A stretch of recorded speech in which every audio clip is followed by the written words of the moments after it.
ಪಕ್ಷದ ದೊಡ್ಡ ಬೆದರಿಕೆಗೆ ಎದುರತಕ್ಕಂಥ ಕಾರ್ಯಕರ್ತರು ಕರ್ನಾಟಕ ರಾಜ್ಯದಲ್ಲಿಲ್ಲ. ಇವತ್ತು ಮಾನ್ಯ ಸಿದ್ದರಾಮಯ್ಯನವರು ಕಾಂಗ್ರೆಸ್ ಸರ್ಕಾರ ಹಿಂದೂ ಕಾರ್ಯಕರ್ತರಿಗೆ, ಇವತ್ತು ಬಿಜೆಪಿ ಕಾರ್ಯಕರ್ತರಿಗೆ ಹೆದರ್ಸ್ತಕ್ಕಂಥ ಕೆಲಸ ಮಾಡ್ತಾ ಇದ್ದೀರಿ. ನಿಮ್ಮ ದೊಡ್ಡ ಬೆದರಿಕೆಗೆ ಎದುರುಕಂತಕ್ಕಂಥ ಪ್ರಶ್ನೆ ಇಲ್ಲ. ನಾಳೆ ದಿನ ಇವತ್ತಾಗಲೂ ನಾವು ಕರೆಯನ್ನ ಕೊಟ್ಟಿದ್ದೇವೆ. ಇಡೀ ರಾಜ್ಯಾದ್ಯಂತ ಏನು ಆ ಹಿಂದೂ ಕಾರ್ಯಕರ್ತ ಶ್ರೀಕಾಂತ್ ಪೂಜಾರಿ ಇವತ್ತು ಅರೆಸ್ಟ್ ಮಾಡಿದ್ದೀರಿ, ಅವರನ್ನ ಬಿಡುಗಡೆ ಮಾಡಬೇಕು ಅಂತ ಹೇಳಿ ಕರ್ನಾಟಕ ರಾಜ್ಯದ ಎಲ್ಲ ಜಿಲ್ಲಾ ಕೇಂದ್ರಗಳಲ್ಲಿ ಇವತ್ತು ಪ್ರತಿಭಟನೆ ಮಾಡ್ತಾ ಇದ್ದೇವೆ. ಎಲ್ಲಿಯವರೆಗೂ ಅವನು ಶ್ರೀಕಾಂತ್ ಪೂಜಾರಿಯನ್ನು ಬಿಡುಗಡೆ ಮಾಡೋದಿಲ್ಲ, ಅಲ್ಲಿಯವರೆಗೂ ಭಾರತೀಯ ಜನತಾ ಪಾರ್ಟಿ ಸುಮ್ಮನೆ ಕೂರೋದಿಲ್ಲ ಅನ್ನೋ ಮಾತನ್ನು ಇವತ್ತು ನಾನು ಮಾಧ್ಯಮದ ಮುಂದೆ ಹೇಳಿದ್ದೇನೆ. ಹಾಗಾಗಿ ಇಲ್ಲಿರ್ತಕ್ಕಂಥ ಪ್ರತಿಯೊಬ್ಬ ಕಾರ್ಯಕರ್ತರಿಗೆ, ಮುಖಂಡರ ವಿನಂತಿ ಮಾಡ್ತೇನೆ. ನಾಳೆ ನಾವೇನು ಭಾರತೀಯ ಜನತಾ ಪಾರ್ಟಿ ಹೋರಾಟಕ್ಕೆ ಕರೆಯನ್ನ ಕೊಟ್ಟಿದ್ದೇವೆ. ಪ್ರತಿಯೊಬ್ಬರು ಸಹ ನಾಳೆ ನಡೀತಕ್ಕಂಥ ಹೋರಾಟ ಬೆಂಗಳೂರಿನ ಫ್ರೀಡಂ ಪಾರ್ಕ್ ನಲ್ಲಿ ಬೆಳಗ್ಗೆ 10 ಗಂಟೆಗೆ ಹೋರಾಟ ಶುರುವಾಗ್ತದೆ. ಆ ಹೋರಾಟದಲ್ಲಿ ಪ್ರತಿಯೊಬ್ಬರು ಕೂಡ ಕಾರ್ಯಕರ್ತರು ಭಾಗವಹಿಸಬೇಕು ಅಂತ ಹೇಳಿ ಸಂದರ್ಭ ಹೇಳೋದಕ್ಕೆ ಇಚ್ಛೆ ಪಡ್ತೇನೆ. ಅದರ ಮುಖೇನ ರಾಜ್ಯ ಸರ್ಕಾರಕ್ಕೆ, ಕಾಂಗ್ರೆಸ್ ಸರ್ಕಾರಕ್ಕೆ, ಒಂದು ರಾಮ ವಿರೋಧಿ ಸರ್ಕಾರಕ್ಕೆ, ಹಿಂದೂ ವಿರೋಧಿ ಸರ್ಕಾರಕ್ಕೆ ತಕ್ಕ ಉತ್ತರವನ್ನು ಇವತ್ತು ಕೊಡಬೇಕಾಗಿದೆ ಅಂತ ಹೇಳಿ ಸಂದರ್ಭ ಹೇಳೋದಕ್ಕೆ ಇಚ್ಛೆ ಪಡ್ತೇನೆ.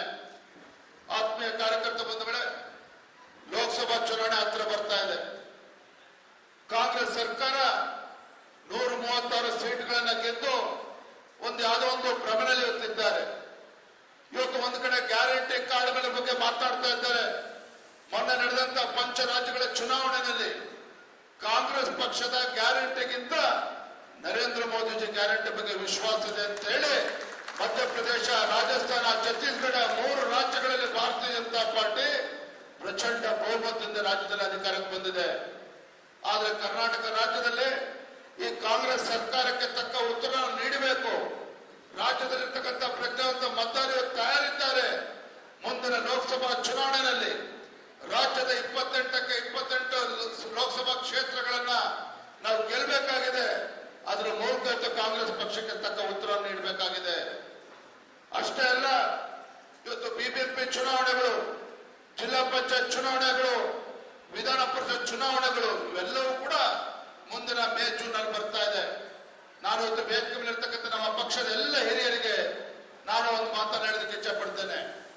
ವೇದಿಕೆ ಮುಂಭಾಗದಲ್ಲಿರ್ತಕ್ಕಂಥ ನಮ್ಮ ಕಾರ್ಯಕರ್ತರು ಯಾವ ಶಾಸಕ ಚುನಾವಣೆ, MLA ಚುನಾವಣೆಗೆ ಹಗಲು ರಾತ್ರಿ ನಮಗೋಸ್ಕರ ದುಡಿತಾರೆ. ಲೋಕಸಭಾ ಚುನಾವಣೆ ಬಂದಾಗ ನಾವೇ ಎಂಪಿಗಳು ಅಂತೇಳಿ ಎಲ್ಲರೂ ಕೂಡ ಮನೆ ಮಠ ಬಿಟ್ಟು ಕೆಲಸ ಮಾಡ್ತಾರೆ. ಯಾವುದೇ ಚುನಾವಣೆ, ವಿಧಾನ ಪರಿಷತ್ ಚುನಾವಣೆ ಬಂದರೂ ಸಹ ಪ್ರತಿಯೊಬ್ಬ ಕಾರ್ಯಕರ್ತರು ಕೂಡ ಮನೆ ಬಿಟ್ಟು ಕೆಲಸ ಮಾಡ್ತಾರೆ.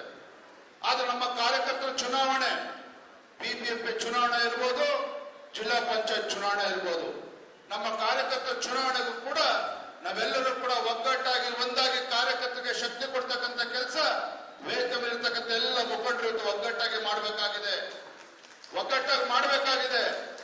ನಾನು ಅನ್ನೋದನ್ನ ಬಿಟ್ಟು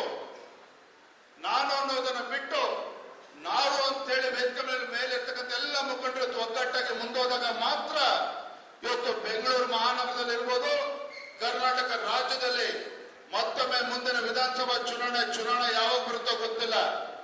ಮುಂದಿನ ವಿಧಾನಸಭಾ ಚುನಾವಣೆ ಯಾವಾಗ ಬಂದರೂ ಸಹ ಕರ್ನಾಟಕ ರಾಜ್ಯದಲ್ಲಿ ಕನಿಷ್ಠ 140 ಸ್ಥಾನಗಳನ್ನ ಗೆಲ್ಲೋದ್ರ ಮುಖೇನ ರಾಜ್ಯದಲ್ಲಿ ಮತ್ತೊಮ್ಮೆ ಭಾರತೀಯ ಜನತಾ ಪಾರ್ಟಿ ಸರ್ಕಾರ ತರೋದಕ್ಕೆ ಸಾಧ್ಯ ಆಗ್ತದೆ.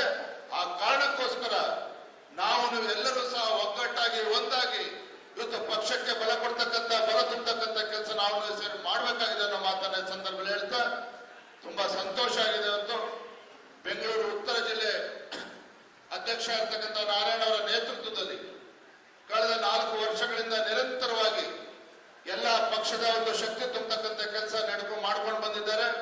ನಾನು ಈ ಸಂದರ್ಭದಲ್ಲಿ ಪ್ರಾಮಾಣಿಕ ಒಂದು ಮಾತನ್ನ ಹೇಳ್ತೇನೆ. ರಾಜ್ಯದ ಅಧ್ಯಕ್ಷನಾಗಿ ಅಲ್ಲ, ಒಬ್ಬ ಪಕ್ಷದ ಕಾರ್ಯಕರ್ತನಾಗಿ ನಾನು ಮೊನ್ನೆ ಬಿಜಾಪುರ ಜಿಲ್ಲೆ ಪ್ರವಾಸ ಹೋಗಿದ್ದೆ, ಬಾಗಲಕೋಟೆ ಜಿಲ್ಲೆ ಪ್ರವಾಸ ಹೋಗಿದ್ದೆ, ರಾಜ್ಯಾದ್ಯಂತ ಪ್ರವಾಸ ಮಾಡ್ತಾ ಇದ್ದೇನೆ. ನಾನೊಬ್ಬ ರಾಜ್ಯದ ಅಧ್ಯಕ್ಷನಾಗಿ ಅಲ್ಲ, ಪಕ್ಷದ ಒಬ್ಬ ಕಾರ್ಯಕರ್ತ ಒಂದು ಮಾತನ್ನ ಹೇಳ್ತೇನೆ. ಮುಂದೆ ಬರ್ತಕ್ಕಂಥ ದಿನಗಳಲ್ಲಿ ಪಕ್ಷದ ನಾಯಕರಿಗೆ ಯಾವ ಗೌರವನ ಸಿಗ್ತಾ ಇದೋ ಪಕ್ಷದ ಕಾರ್ಯಕರ್ತರು ಕೂಡ ಅದೇ ಗೌರವ ಕೊಡ್ತಕ್ಕಂಥ ಕೆಲಸ ನಾವೊಬ್ಬ ರಾಜ್ಯದ ಅಧ್ಯಕ್ಷನಾಗಿ ಕಾರ್ಯಕರ್ತನಾಗಿ ಮಾಡ್ತೇನೆ. ನಿಮ್ಮೆಲ್ಲರ ಪ್ರೀತಿ ವಿಶ್ವಾಸ ಸದಾ ಹೀಗೆ ಇರಲಿ ಅನ್ನೋ ಮಾತನ್ನ ಸಂದರ್ಭದಲ್ಲಿ ಹೇಳ್ತಾ